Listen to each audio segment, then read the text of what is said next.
اعوذ باللہ من الشیطان الرجیم بسم اللہ الرحمن الرحیم السلام علیکم ورحمۃ اللہ وبرکاتہ۔ اللہ والے تو وہ ہیں کہ جب بیہودہ بات سنتے ہیں تو اس سے منہ پھیر لیتے ہیں اور کہتے ہیں ہمارے لیے ہمارے اعمال، تمہارے لیے تمہارے اعمال، تم پر سلام ہو، ہم بے سمجھوں کو نہیں چاہتے۔ تو اللہ والے ایسے ہیں جبکہ ہم نے گندگی پھیلائی، ہم گندگی کے خریدار تھے، ہم نے گندگی کو پسند کیا، پھر اسے شیئر کیا کہ دیکھ دیکھ تو بھی دیکھ، برائی کی گندگی کی تشہیر کرنے میں ہم بھی حصے دار بن گئے۔ ہمیں اگر وہ برائی میں دلچسپی نہ تھی، کوئی انٹرسٹ نہ تھا، تو اسے دیکھتے ہی کیوں، سنتے ہی کیوں؟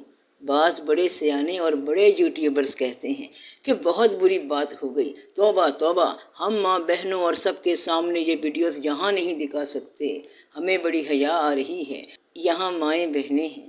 ہاں البتہ آپ میرے انسٹاگرام پہ دیکھ لیں، مکمل ویڈیو موجود ہے اور وہاں سے 24 گھنٹے میں ڈیلیٹ ہو جاتی ہے، تو آپ کو وہاں نہ ملے تو میرے فیس بک پہ آ جائیں، وہاں موجود ہے، وہاں جا کر چاہے مائیں بہنیں دیکھیں، بچے دیکھیں، جو بھی دیکھیں۔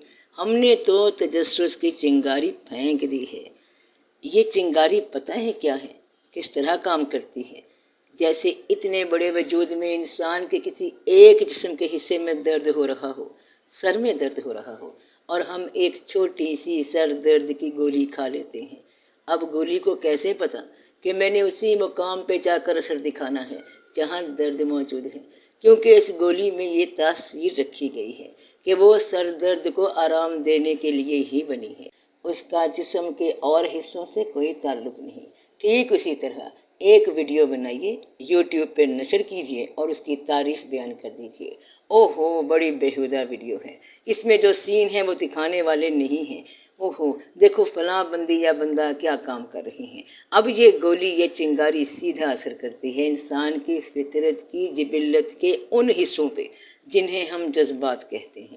پہلے ان میں تجسس اٹھتا ہے کہ دیکھیں تو صحیح ہے کیا جو یہاں کھلے عام نہیں دکھا رہا خبر بتانے والا، تو ایسا کیا ہے جو چھپ کر دکھا رہا ہے؟ اور اکثر لوگ اپنی یوٹیوب تھمبنیل پہ یہ بھی لکھ دیتے ہیں کہ بچے نہ دیکھیں، حالانکہ اندر سے چاہتے ہیں کہ اس کو زیادہ سے زیادہ لوگ دیکھیں۔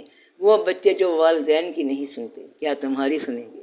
اور تم لوگ چاہتے بھی یہ ہو کہ تمہاری ویڈیوز پہ بہت ویوز آ جائیں، بھلے بچوں کے اخلاق تباہ ہو جائیں، تو کیا ملے گا مجھے آپ کو ایسی ویڈیو دکھا کر، کسی کا ننگا پن دکھا کر، کسی کا گناہ دکھا کر، کسی کی برائی دکھا کر؟ کون سا بھلا کروں گی میں تمہارا؟ کیا فائدہ ہوگا مجھے کہ میرے فالوورز بڑھ جائیں، زیادہ سے زیادہ لوگ میرے یوٹیوب چینل پر آئیں، فیس بک پر جائیں، انسٹا پہ جائیں، گناہ کو تلاش کرنے کہ موجود ہے اس کا ایویڈنس؟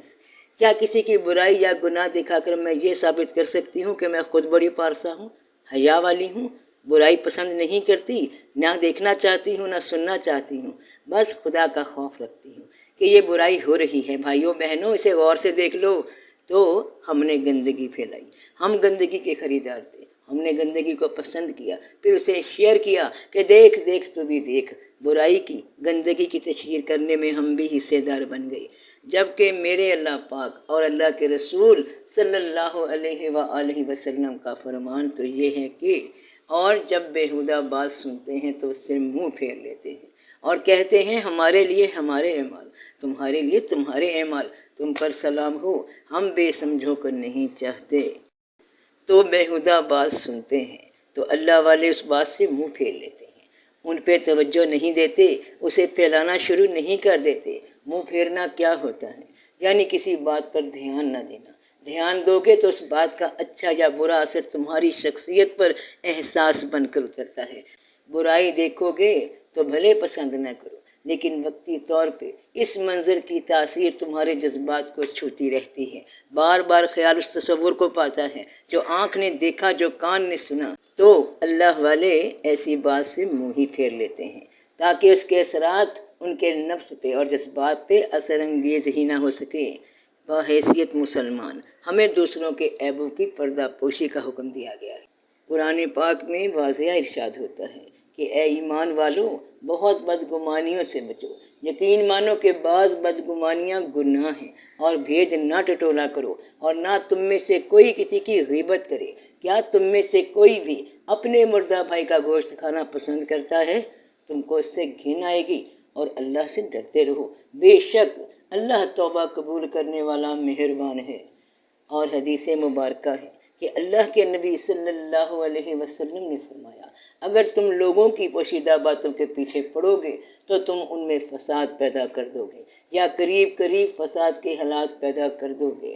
ایک اور حدیث مبارک میں ہے کہ جو بندہ دنیا میں کسی بندے کے عیب چھپائے گا، قیامت کے دن اللہ اس کے عیب چھپائے گا۔ اب اسی ضمن میں ایک اور اہم حدیث مبارکہ بھی موجود ہے کہ اگر کوئی برائی ہوتے دیکھو تو اپنے ہاتھ سے روکو، اگر اتنی طاقت نہیں تو اپنی زبان سے روکو، اگر اتنی بھی طاقت نہیں تو اپنے دل میں برا جانو، اور یہ ایمان کا کمزور ترین درجہ ہے۔ اب آپ کے یا میرے پاس کوئی وائرل بیہودہ ویڈیو پہنچ گئی، میں نے اس میں کوئی برائی ہوتے دیکھی، برائی یا گناہ کی یہ ویڈیو پاکستان کے افراد کی بھی ہو سکتی ہے، انڈیا کی بھی ہو سکتی ہے، ویڈیو کسی اور بھی ملک کی ہو سکتی ہے، ہو سکتا ہے ویڈیو میں موجود کرداروں کو بھی ہم جانتے ہوں، لیکن اتنی پہنچ نہیں یا اتنا زور نہیں کہ جا کر اس برائی کو ختم کروا دیں یا ان لوگوں کو سزا دیں، تو ہاتھ سے کچھ نہیں کر سکتے، اور یہ عمل ہماری وسعت سے باہر ہے، اور اس کے ہم جواب دے بھی نہیں۔ اب آئی بات زبان سے روکنے کی، تو وہ ہم کر رہے ہیں، کر سکتے ہیں کہ منع کریں برائی کو وائرل کرنے سے۔ اگر اس کو روک نہیں سکتے ہاتھ سے، تو کیا انہی ہاتھوں سے اسے شیئر کرنے کا گناہ کرنا چاہیے؟ ہم یہ برائی کو کیوں بڑھا رہے ہیں، اسے ان لوگوں تک کیوں پہنچا رہے ہیں جہاں تک ابھی نہیں پہنچی، اور اس کا حصہ کیوں بن رہے ہیں؟ تو یہ کار خیر تو کر سکتے ہو نا، اور دل میں بھی اس برائی کو برا مانو، خود اس سے دور رہو، اسے پھیلانے میں مددگار تو مت بنو کہ جب بیہودہ بات سنتے ہیں اللہ والے تو اس سے منہ پھیر لیتے ہیں۔ اب اگر یہ ایمان کا کمزور ترین حصہ بھی ہے تو ایمان میں تو ہے نا، بالکل ایمان سے نکل تو نہیں گئے، نہ کہ اس برائی کو روکنا تو دور کی بات پھیلانا ہی شروع کر دیا، اپنے اللہ اور رسول اللہ صلی اللہ علیہ وسلم کے منع کرنے کے باوجود۔ تو اس برائی سے، اس گناہ سے منہ تو پھیر لو، اس پہ دھیان مت دو اور لوگوں تک مت پہنچاؤ۔ یہ بات اللہ کو پسند نہیں کہ بیکار باتوں میں وقت ضائع کیا جائے۔ اگر تم گناہ پسند نہیں کرتے تو اس کو پھیلانے کا حصہ مت بننا، کہیں نہ کہیں کسی صورت میں، کسی رشتے میں، کسی مقام پہ بھرنا پڑ جائے گا۔ ہر سوچ ایک بیج ہے، ہر امر ایک بیج ہے، جو بویا جائے تو اس میں سے پھل نکلتا ضرور ہے۔